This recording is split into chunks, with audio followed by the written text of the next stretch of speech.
It's the 24th of October 1415. King Henry V of England is camped out with his army just outside the town of Agincourt. Although this English king had come to France with the intention of throwing his weight around, things haven't exactly been going to plan, and the mood in camp is pretty somber. It's a miserable night, and the soldiers are forced to duck between tents in order to avoid the torrential rain. Of the 12,000 men that Henry had originally brought with him, only half are left, and most of those are racked with dysentery or beginning to grow weak from starvation. To make matters worse, while the English hunker down to try and get through the night alive, they're tormented by the commotion of the French camp, as the sound of laughter, feasting, and merrymaking rings through the darkness. The French have reason to celebrate. They've got an army twice the size of the English, and they're also far better trained and far better equipped than the starving, dysentery-infested peasants mustered under the English crown. From the French perspective, these overconfident invaders are about to get a taste of divine justice, and this righteous comeuppance has put the boys in the mood for a party. But on the other side of the field, the English see the writing on the wall, and most of the terrified men decide it's time to get right with the Almighty. To quote the Chronic of Agincourt, "They made their peace with God by confessing their sins with tears, and numbers of them taking the sacrament, for, as it was related by some prisoners, they looked for certain death on the morrow." And certain death it would be. Within less than 24 hours, 6,000 men will perish, crushed alive under the hooves of panicking steeds, smashed over the head with cudgels, torn to shreds by arrows, and left to drown in the mud, gurgling their last breath as the sludge pours into their heavy armour, whilst their comrades march over their fallen bodies, pressing them even further into the bog. This is the story of the Battle of Agincourt. On the 13th of August 1415, Henry V invaded France, landing on the northern coast with the intention of pursuing his claim to the French crown. At the time, France was in a state of utter political disarray under the chaotic rulership of Charles VI, who probably suffered from schizophrenia and was unable to govern the realm through bouts of extreme psychosis. At one point, he even came to believe that he was made of glass, so much so that he had iron rods inserted into the lining of his clothes so that he wouldn't shatter if he accidentally bumped into someone. Although a disaster for the French administration, the mad king's antics had given Henry V an opening, and it was in the light of this chaos that the English felt confident they could strike a vulnerable foe. Once Henry made land, he proceeded to conduct a siege at the port of Harfleur. This should have been a relatively minor engagement that was expected to be wrapped up quickly, and for good reason. Henry was an extremely effective military commander and had been on the battlefield since his teenage years, even surviving an arrow to the face at the Battle of Shrewsbury, which left him permanently disfigured.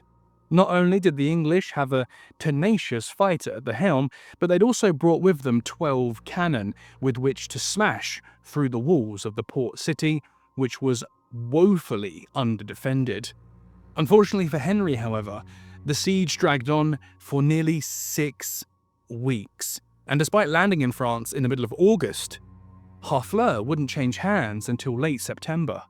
To add to his problem, 5,000 of Henry's men, nearly half of the entire army, was lost during the siege, some from the actual fighting, but most from dysentery, which ripped through the English camp with devastating consequences as the army camped outside the city in the tumultuous summer heat. Although Henry had come to France in order to pursue his claim to the throne, it was obvious to all watching that this was a bad start, and in reality was probably the end of the campaign. He just spent too much time, too many resources, and lost too many lives over the course of the siege to be able to effectively continue into France. It's also worth remembering that every moment Henry had wasted in Harfleur, the French were busy mustering an army to stand off against the English, and by the time the siege had actually ended, the English invaders had become outnumbered. There was only one sensible option: regroup, resupply, and come back again with a new army, which would have been relatively easy for Henry now that he held the port of Harfleur. He could just call his ships there and catch a ride back to England to remuster.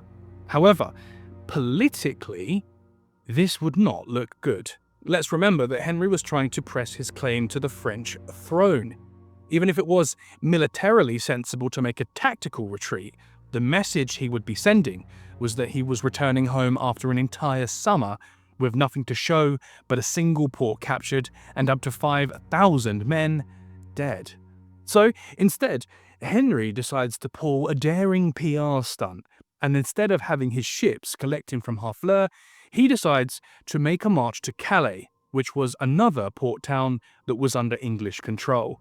The idea was that by marching through French lands at the head of his army, he could show that he was effectively in control over the region, since he was able to move through the area unmolested. The choice would have consequences, and it was, in reality, just a peacock strut with no strategic significance. In an effort to keep his army light so that they could slip past any French forces they may encounter, Henry left behind a good chunk of his men and most of his supplies in Harfleur, which he would pick up with his ships later on the way back from Calais. And so, on the 8th of October 1415, Henry and a force of around 7,000 to 8,000 men left Harfleur, carrying only 2 days' food for the short march to Calais. The march itself, however, would end up taking much longer than just 48 hours. Almost immediately after the English left the safety of Harfleur, they noticed a large French army shadowing them as they trudged towards their objective. It was an army that Henry did not have the strength to fight, and so as far as he was concerned, keeping a light pack had been the correct choice. However, by the second day of the march, Henry reached the River Somme, and it was here that the disaster began. He found every bridge and crossing destroyed, forcing him to take a series of enormous detours along the banks of the river until he was finally able to find a place to cross. This meant that Henry's forces were now deeper in enemy territory than anticipated, and, to make matters worse, they were now hungry after having eaten through their measly supplies. After about a week of this cat-and-mouse game along the river, looking for a place to cross whilst also being shadowed by the French army, Henry was finally able to make a crossing, but his men were now exhausted, and they weren't just hungry, they were starving, causing the already weak men to succumb further to the diseases that had ravished them at Harfleur. On the 24th of October, a full 16 days into the supposed 2-day march, Henry finally received the worst news possible. Ahead of him was the French army, blocking the road to Calais.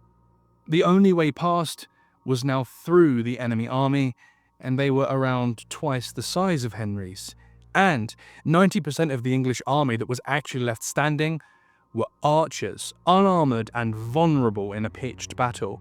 The French army, on the other hand, consisted of professional knights with suits of plate armour, horses, lots of supplies, and as yet, almost completely unaffected by the ravages of disease.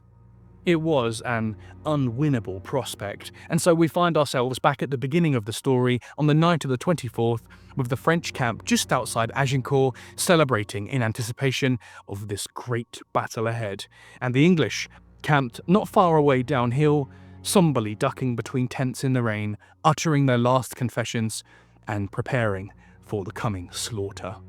By sunrise the next day, the two armies began to face off against one another, and Henry began to piece together a plan to try and overcome these insurmountable odds. While the French cavalry and heavy infantry mustered at the top of the hill, Henry had his archers deploy in a wide line across the bottom of the slope, and then had them plant sharpened stakes directly into the ground in front of them. There was a dense forest to the left and right of the battlefield, so Henry could be relatively sure there would be no attack from the sides. Instead, the French army would have to bolt down the hill with their heavy cavalry and smash directly through the vulnerable archers, who would stand no chance against the sheer force of cavalry charge. The wooden stakes were there to try and deny the French the opportunity to slam the entirety of their might directly onto the archers. In the center of the line, Henry put the remaining 10% of his army, composed of heavy infantry, in a dense formation. The plan was to use the stakes in front of the archers to funnel the French attack into the English infantry and attempt to win the battle defensively. After a morning of staring one another down, neither army moved, and Henry realized that the French plan was to simply hold the high ground and force the English to either come to them or perish from starvation. In response, Henry ordered his archers to remove their stakes and move forward up the hill until they were in range of the French, and then replant their stakes and begin to loose their bows on the enemy. The plan worked, and as the French waited, they suddenly found themselves under a hail of arrows. In response, the French organized their cavalry and charged down the hill at the English line. This attack was an absolute disaster. The horses began to panic under the storm of longbow fire, and they refused to commit once they'd actually closed the distance because the stakes would have impaled any horse which charged the line. Before long, the French offensive had turned into a chaotic retreat, and the scramble was so disorganized that the cavalry even ended up smashing into their own lines at the top of the hill. To quote Enguerrand again, "The English with their sharp arrows so wounded the horses of the French that they fell, and many knights were crushed beneath them. The field was covered with the dead and the dying, and the cries of the wounded filled the air." With this complete rout taking effect, the French forces were forced to stop and collect themselves, and then created a new plan to dismount their horses and march down the hill on foot, where they could close the distance predictably and get their hands on those vulnerable archers, which were proving so troublesome at range. The problem was that by this time, the failed cavalry charge and the rain from the night before had absolutely torn up the field, and as the French trudged down the hill for a second time, the muddy ground turned into a swamp. The heavily armoured infantry found it an absolute nightmare to move, as the bog beneath them started to swallow their feet from under them, and parts of the armour became filled with mud. All the while, wave after wave of arrows, each one hitting with the force of a sledgehammer, slammed into the vulnerable infantry, now marching at a snail's pace down the hill. Once the French finally managed to close the distance and engage with the English infantry, the fighting was incredibly fierce. Things got so bad that King Henry had to personally involve himself in the scrap in order to save one of his comrades, and the two sides began to fall into a rhythm of clumping each other over the head with cudgels, maces, and axes, anything with enough blunt force to punch through that thick armour.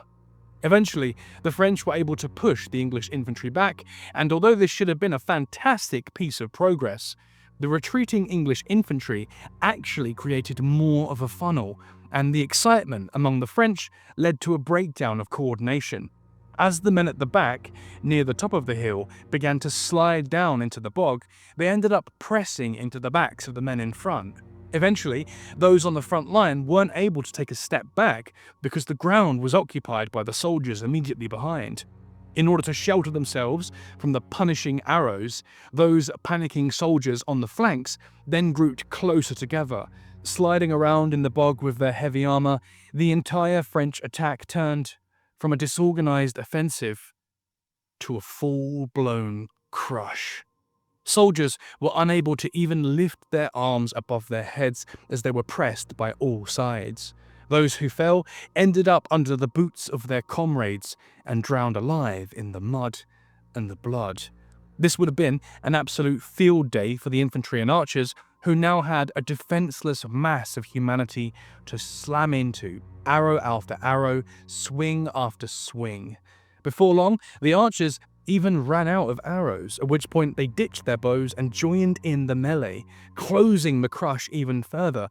And since the archers didn't wear any armour, they were able to nimbly jump around the encumbered French and take advantage of any undefended limb or head with a forceful swing of the cudgel.